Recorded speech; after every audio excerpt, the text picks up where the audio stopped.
तो जय नित्यानंद। आज के ज्ञान में मैं आपको बताना चाहूंगा कि शब्द 108 है कबीर बीजक का, जिसमें कि मुझे लगा ये रिकॉर्ड होना चाहिए संत का अनुभव। तो मैं पढ़ के जो इसमें शब्दार्थ और जो भाव उत्पन्न होंगे उस भाव के अनुसार आपको बताना चाहूंगा कि इसमें क्या ज्ञान छिपा हुआ है। तो साहब कह रहे हैं, अब हम भैली बहुरी जलमीना उर्वल जन्म तप कामद कीना, तैया मैं अचलेऊ मन बैरागी, तजलेऊ मैं लोग कुटुम्ब राम लागी, तललेऊ मैं काशी मति भई भोरी,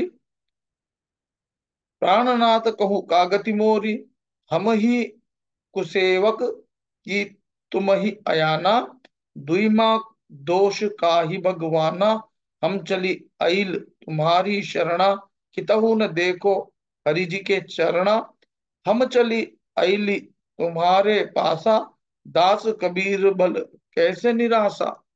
कहते हैं, साहब बता रहे हैं कि मैं, अब साहब अपनी बता रहे हैं कि मैं कुछ समय पूर्व एक अच्छा साधक था, किंतु पूर्व जन्म का तपस्वी दिव्य संस्कारी आदि का अभिमान होने के कारण मैंने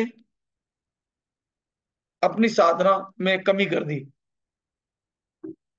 क्योंकि मैं भ्रमित हो गया था कि मैं कभी समाप्त नहीं हो सकता हूं। इसके फल स्वरूप मैं वैसे ही तड़प रहा हूं जैसा कि बिन पानी की मछली तड़पती है। पहले मैं सच्चा विरक्त था, किंतु अब मैं शांति से कोसों दूर हो गया, अर्थात मुझे तनिक भी शांति नहीं मिलती है।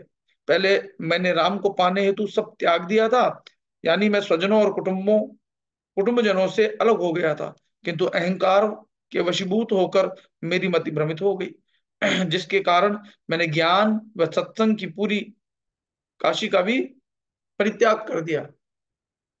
यहाँ समझना, ज्ञान रूपी काशी का है इन्होंने, है ना। कहीं ऐसे मत समझ लेना कि वो स्थूल काशी, ज्ञान एवं सत्संग की पूरी काशी, पूरी भी कहा है इन्होंने, का परित्याग कर दिया।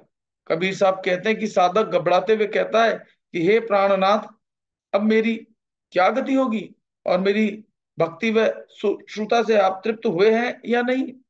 आप मेरी साधना को समझने में भूल कर रहे हैं, बताइए गलती किसकी है। मैं तो आपकी शरण में चला आया हूं, किंतु आप मुझे कहीं नजर नहीं आ रहे हैं।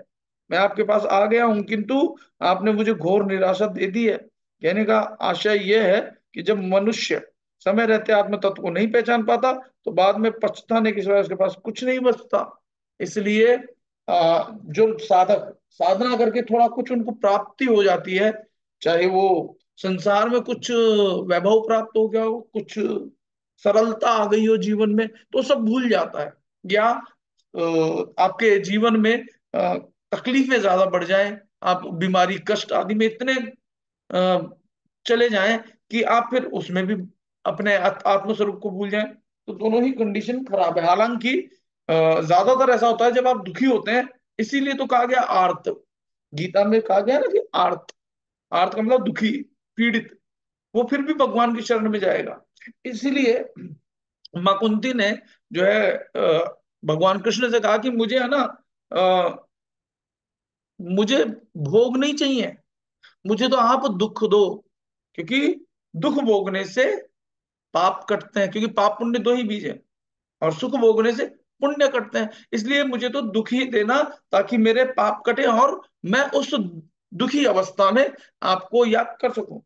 एक और मैं शब्द ले लेता हूं, क्योंकि इस शब्द के बाद मुझे लगता है एक शब्द पढ़ ही लेना चाहिए आगे। 109, लोग बोले दूरी गए कबीर, ये मति कोई कोई जानेगा धीर, दशरथ सुत त्यों लोक ही जाना, राम नाम का मर्म है आना, जहि जीव जानी पराजस लेखा, रजु का कहे उरग संपेखा, यद्यपि फल उत्तम गुण जाना, हरि छोड़ी मन मुक्ति उन्माना, हरि आधार जस मीन ही नीरा, और जतन कछु कहे कबीरा। तो साहब कहते हैं कि कुछ लोगों का कहना है कि संत कबीर दास जी दूर चले गए, किंतु वे लोग दूर होने का अभिप्राय नहीं समझते।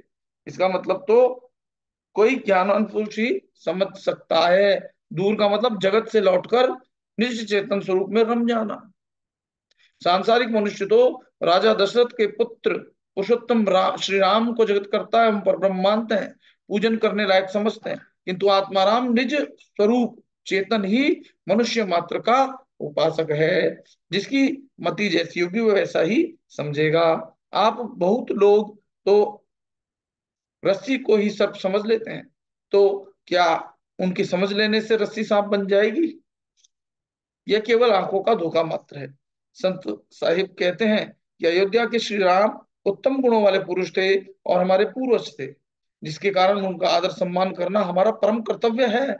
किंतु इसके कारण अपनी अंतःकरण रूपी राम को छोड़कर केवल पुरुषोत्तम राम की भक्ति करना और उन्हीं से मोक्ष की आशा रखना केवल कल्पना है। इसलिए साहिब कहते हैं कि तुम मुक्ति चाहते हो तो जल और मछली की भांति अपने अंतरात्मा रूपी हरि में लीन हो जाओ, अर्थात जिस तरह मछली जल के बिना नहीं रहती, उसी में समाई रहती है, उसी प्रकार तुम भी अपने अंतरात्मा रूपी हरि में समा जाओ। यही एकमात्र उपाय बताया है।